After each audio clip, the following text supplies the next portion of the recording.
අල්බෝවන් ඔයගොල්ලෝ හැමෝටම. ඔන්න එහෙනම් දීර්ඝ නිවාඩුවකට පස්සේ මැක්‍රෝබඩි ආයෙත් ආවා ඔයගොල්ලොත් එක්ක ස්ටොක් ෆොටෝග්‍රැෆි ගැන කතා කරන්න. ඔක්කොම කලින් ස්ටොක් ෆොටෝග්‍රැෆි ඒජන්සීස් වල මොනවද අලුත්ම අප්ඩේට්ස් කියලා අපි රිකැප් එකක් දීලා බලමු. ඉස්සෙල්ලාම කාගේත් ෆේවරිට් Adobe Stock වලට යන්න. Vector art, videos, ඒ වගේම social media templates කියලා කියන්නේ Adobe Stock වල මේ දවස්වල වැඩියෙන්ම sell වෙන categories කිහිපයක්. Photoshop වගේ editing tools වලට මේ Adobe Stock එක direct link වෙන හින්දා ගොඩක් vector arts ඒ වගේම transparent PNG වගේ දේවල් sell වෙනවා වැඩි වෙලා තියෙනවා. ඒත් එක්කම AI photography, illustrations කියන එක දැන් saturated වෙලා තියෙනවා. general photography කියන එකත් ගොඩක් saturate වෙලා තියෙන්නේ. ඒක නිසා ඒවට වඩා දැන් මම කියපු දේවල් වලට වැඩිපුර අවධානය යොමු කරනවා නම් හොඳ income එකකට ඕගොල්ලන්ට යන්න පුළුවන්. ඒ වගේම Adobe Stock එක මේ වෙනකොට creators ගොඩක් ඉන්න හින්දා ගොඩක් කම්පිටිටිව් වෙලා තියෙනවා. ඒක නිසා ඕගොල්ලෝ හදන ඒවා ගොඩාක් වෙලාවට similar content කියලා reject වෙන්න තියෙන chance එක වැඩි. ඒ නිසා අපි හැම වෙලාවෙම content gap වලට address කරන්න ඕනේ. ඒ විතරක් නෙවෙයි ඒකට commercial value එකකුත් තියෙන්න ඕනේ. උදාහරණයකට ගමුකෝ Halloween කියන එක. හැබැයි ඒ Halloween කියලා අපි ගහලා බැලුවොත් එහෙම Adobe Stock එකේ ඒක ගොඩාක් මේ වෙනකොට saturated. හැබැයි ඔයා Halloween කියන එක business කියන එකට combine කරලා Halloween and business කියන දෙක combine කරලා ඒකේ තියෙන commercial value එක analyze කරලා දැනට Adobe Stock එකේ මොනවද ඒ ගැන තියෙන්නේ කියලා බලලා ඊළඟට මොකද කරන්න ඕනේ? content gaps ටික හොයාගන්න ඕනේ. ඒ content gaps වලත් commercially valuable වෙන්නේ මොනවද කියන එක වෙනම analyze කරන්න ඕනේ. අන්න ඒ point එකට ඔයා content හදනවා නම් ඔයාට similar content කියලා reject වෙන්නේ නැතුව Adobe Stock එකට content ටික upload කරගත්ත හැකි.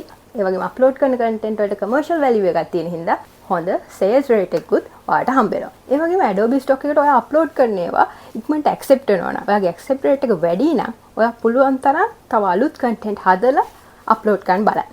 මොකද මේ saturated field එකේ ඔයාගේ content වැඩි වෙන තරමට ඔයාට වාසියක් ලබා ගන්න පුළුවන් හින්දා.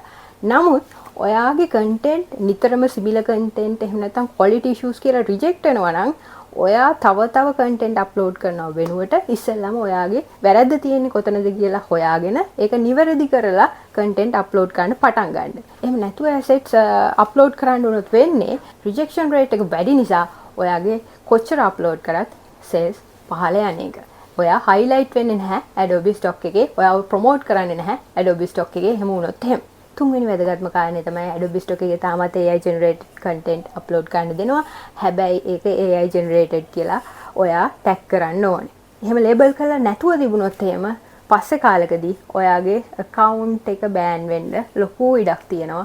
ඒ නිසා අනිවාර්යයෙන්ම ඔයා AI generated content එකක් upload කරනවා නම් ඒක AI generated කියන එක label කරන්නම ඕනේ.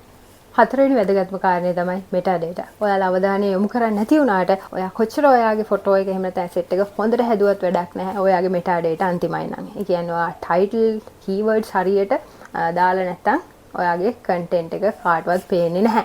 මම කලිනුත් ඔයාලට කියලා තියෙනවා ඔයාලා දාන keywords හරහා තමයි Adobe Stock එකෙන් ඔයාගේ asset එක හොයාගන්නේ. ඒ වගේම ඔයා දාන title එකෙන් තමයි Google එක හරහා search කරද්දී ඔයාගේ asset එක suggest වෙන්නේ. පස්වෙනි කාරණේ තමයි Adobe Stock එකේ multiple accounts. Adobe Stock එකේ කලින් නම් multiple accounts හදන්න දුන්නා. හැබැයි special reasons වලද. ඒක මම කලින් වීඩියෝ එකක describe කරලා කියලා තියෙනවා. හැබැයි 2025 මාර්තු 25 ඉඳලා මේගොල්ලෝ මේක වෙනස් කරා.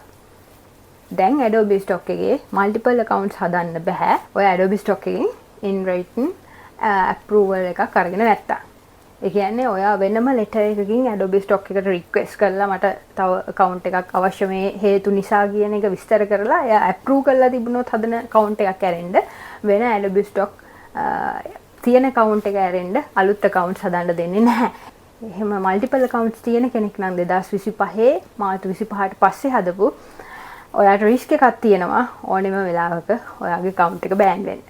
හැබැයි ඔයා multiple accounts Adobe Stock එකේ හදලා තියෙන 2025 මාර්තු 25ට කලින් නම් මේ ප්‍රශ්නේ ඔයාට අදාළ වෙන්නේ නැහැ. ඊළඟ වැදගත් කාරණේ තමයි Adobe Stock එකේ asset group විදියට promote වෙනවා. ඒක නිසා ඔයා එක content එකක් දාද්දි ඊට අදාළ තව දේවල් තියෙනවා නම් ඒක group එකක් විදියට තව photos විදිහට එහෙම නැත්නම් vector arts විදියට දාන්න පුළුවන්. business meeting එකකට අදාළ content එකක් නම් දාන්නේ. ඒකේ beginning එකේ ඉඳලා end එක වෙනකම් ඔයාට group එකක් විදියට දාන්න පුළුවන්. ඔයගොල්ලෝ conference room එකට ඇතුල් වෙනවා.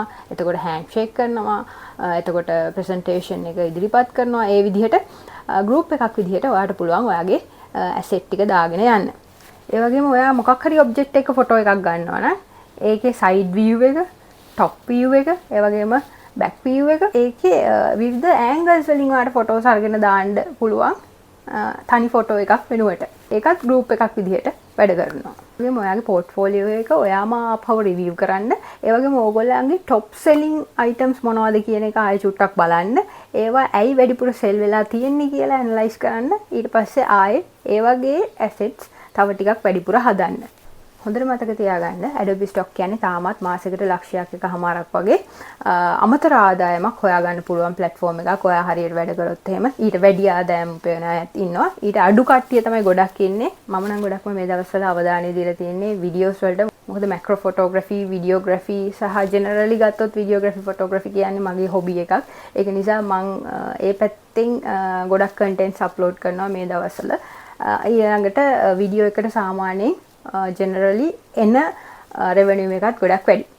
ඔයගොල්ලෝ drone වලින් photography, videography කරනවා නම් මම ඔයගොල්ලන්ට suggest කරනවා මෙන්න මේ channel එක ගිහිල්ලා බලන්න. ලොකු දෙයක් ඔයගොල්ලන්ට ඉගෙන ගන්න පුළුවන් වෙයි. හරි Adobe Stock ගැන ඇති. අපි යමු ඊළඟට කාගේත් නැති වුණ හීනේ Sage ගැන කතා කරන්න. Sage කියන්නේ නම් හැබැයි stock photography agency එකක් නෙවෙයි. මේක mobile app එකක්. හැබැයි මේකේ අපිට පුළුවන් AI generated contents, wallpapers විදිහට upload කරන්න. නමුත් Sage කියන්නේ මේ වෙද්දි ලංකාවට අලුතින් accounts හදන්න දෙන platform එකක් නෙවෙයි. මොකද හේතුව ගොඩක් කට්ටිය ඒ වගේ rules violate කරලා multiple accounts හදලා bot දාලා download කරලා ගොඩක් ප්‍රශ්න ඇති වෙලා තියෙනවා. ඒක නිසා ලංකාව, බංග්ලාදේශ වගේ countries කිහිපයකටම අලුතින් Sage account හදන එක නතර කරලා තියෙන්නේ. හැබැයි අලුතින් Sage account හදන්න දුන්නේ නැති වුණාට Sage account එකක් තිබ්බ කෙනෙක්ට ඒක ඉස්සරහට අරන් යන එකේ ඒකට content upload කරන එකේ ප්‍රශ්නයක් මතුවෙන්නේ නැහැ. හැබැයි මේ වෙද්දි rules follow කරලා Sage account එක තියාගෙන හිටපු කට්ටියට ඔය wallpapers නම් upload කරන්නේ ලොකු opportunities ගොඩක් ඇවිල්ලා තියෙනවා. ඒකේ කලින් තිබුණේ regular wallpapers, live wallpapers විතරයි. මේ වෙද්දි 24 hour wallpapers කියලා දවසේ උදේ, දවල්, ඒ වගේම හවස සහ රාත්‍රියේ නිරූපණය වෙන photos එකතුවක් විදියට wallpapers එකතුවක් විදියට upload කරන වෙනම category එකකුත්. ඒ වගේම dual wallpapers කියලා තව category එකක්. charging screen කියලා iPhone සඳහාම වන තව category එකක් ඇවිල්ලා තියෙනවා. ඒ නිසා ඕගොල්ලන්ටත් හරිම ලේසියෙන්ම ලක්ෂයක් එකමාරක් මේකෙනුත් හොයාගන්න පුළුවන් මාසෙකට බොහොම අඩු වෙහෙසක් දරලා Adobe Stock වලට වඩා. මගේ personal favorite platform එකක් තමයි Sage කියලා කියන්නේ. ඒක නිසා Sage account එකක් තියෙන කට්ටිය ඕගොල්ලන්ගේ account එක පරිස්සම් කරගන්න rules follow කරලා.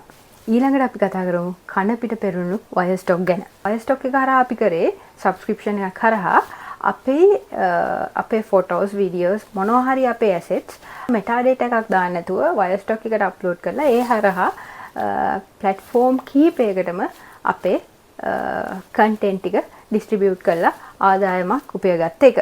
වගේ Wirestock එකේ වෙනම තිබුණා challenges කියලා category එකක්. weekly challenges දුන්නා ඒගොල්ලෝ අපිට photos හදන්න, අපිට AI art හදන්න, ඒ වගේම videos හදන්න, videos ගන්න. ඒවට පළවෙනි ස්ථාන 3 හම්බෙන 3 දෙනාට වෙනම මුදල් ත්‍යාග හම්බ වෙනවා. නමුත් මේ වෙද්දි Wirestock එක සම්පූර්ණයෙන්ම කන පිට පෙරලා තියෙනවා. Wirestock එකේ තවදුරටත් subscription එකක් ගන්න අපිට අවශ්‍ය නැහැ. ඒගොල්ලෝ අපේ subscription එකක් අරගෙන තිබ්බ කෙනෙක් නම් ඒක ඉතුරු මුදල් අපිට ආපහු refund කරලා තියෙනවා මේ වෙද්දි. ඒ විතරක් නෙවෙයි නැවත stock photography වලට ෆොටෝ ඩිස්ට්‍රිබියුට් කරන එක මේගොල්ලෝ නවත්තලා තියෙනවා. හැබැයි තිබ්බ ෆොටෝස් වලින් එන ආදායම තාමත් එනවා. ඒ වගේම challenges සම්පූර්ණයෙන් නවත්තලා තියෙනවා. ඒ වෙනුවට Wirestock projects කියලා එකකට තමයි දැන් ගිහිලා තියෙන්නේ. ඒකේ project හරහා අපිට මේ amount එක fix කරපු project තියෙනවා. අපිට ලැබෙන income එක fix කරපු project තියෙනවා. ඒ වගේම commission based project තියෙනවා. මේ project වලට අපිට සහභාගී වෙලා income එකක් හොයාගන්න පුළුවන්. මේක නිකන් හරියට ටිකක් අර Fiverr, Upwork වගේ දෙයක් තමයි මෙතනදිත් වෙන්නේ. ඇත්තටම මේ paid project හරහා අපිට ලොකු ආදායමක් එකවර ගන්න පුළුවන්. හැබැයි මේගොල්ලෝ AI generated contents වලට interest එකක් නැහැ. ඒ නිසා ගොඩක් කලාවට ඔයාට income එකක් ගන්න පුළුවන්. ඔයා photography එහෙම නැත්නම් videography කැමරා එකක් භාවිතා කරලා හෝ ෆෝන් එකක් භාවිතා කරලා කරනවා නම් එහෙම නැත්නම් vector art illustrations වගේ දේවල් AI භාවිතා නොකර අඳිනවා නම් වගේ හැකියාවල් තියෙනවා නම් තමයි ඔගෙම 3D artistලත් ලොකු chance එකක් මේකේ තියෙනවා. ඉතින් ඔයා wire stock වලට තාම ගිහිල්ලා බලලා නැත්නම් ඕගොල්ලෝ wire stock එකටත් ගිහිල්ලා බලන්න. ඕගොල්ලන්ට විශේෂ හැකියාවක් තියෙනවා මම කලින් කිව්වා වගේ wire stock එක ඔයාලට ගැලපෙන තැනක් වෙන්න පුළුවන්. ඊළඟට ඩ්‍රීම්ස් ටයිම් වලින් නම් කලින් වගේ ලොකු ආදායමක් උපය ගන්න බෑ. නමුත් ඔයා දාන ගොඩක් AI contents අර විදිහට රිජෙක්ට් වෙන්නේ නැතුව එකෙන් අප්‍රූව් වෙනවා.